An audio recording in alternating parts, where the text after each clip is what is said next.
Finally Empuraan എന്ന ചിത്രത്തിൻ്റെ ഏറ്റവും പുതിയ പ്രിവ്യൂ റിപ്പോർട്ടൊക്കെ ഇപ്പോൾ പുറത്തുവന്നിരിക്കുകയാണ്. ആ ഒരു അപ്ഡേഷനാണ് ഇന്നൊരു വീഡിയോ ഭാഗത്ത്.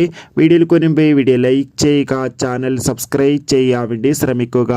മോഹൻലാൽ, പൃഥ്വിരാജ്, മഞ്ജു വാര്യർ, ടൊവിനോ തോമസ് എന്നൊക്കെ പ്രധാന കഥാപാത്രങ്ങളായി ഇന്ന് റിലീസിനെത്തിയ ചിത്രമായിരുന്നു എമ്പുരാൻ. എല്ലാ സിനിമാ പ്രേമികളും ഒരേപോലെ എമ്പുരാൻ എന്ന ചിത്രത്തിൻ്റെ ഓരോ അപ്ഡേഷനും അറിയാൻ വേണ്ടി കാത്തിരിക്കുകയായിരുന്നു.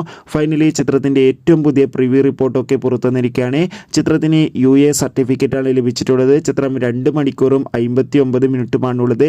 ചിത്രത്തിൻ്റെ പ്രിവ്യൂ റിപ്പോർട്ടിൽ സൂചിപ്പിക്കുന്നത് ചിത്രം അതിപക്ക തിയേറ്റർ എക്സ്പീരിയൻസ് ആണെന്നും ചിത്രത്തിൽ ലാലേട്ടൻ്റെ അതിഗംഭീരമായ ആക്ഷൻ രംഗങ്ങളും മികച്ച അഭിനയം തന്നെ കാണാൻ വേണ്ടി സാധിക്കുന്നുണ്ടെന്നും. എന്തായാലും കാത്തിരിക്കാം ചിത്രത്തിൻ്റെ കൂടുതൽ റെസ്പോൺസിനായി. എമ്പുരാൻ എന്ന ചിത്രത്തിൻ്റെ റിലീസിന് വേണ്ടി എത്ര പേര് കാത്തിരിക്കുന്നു കമൻറ്റ് ചെയ്യുക.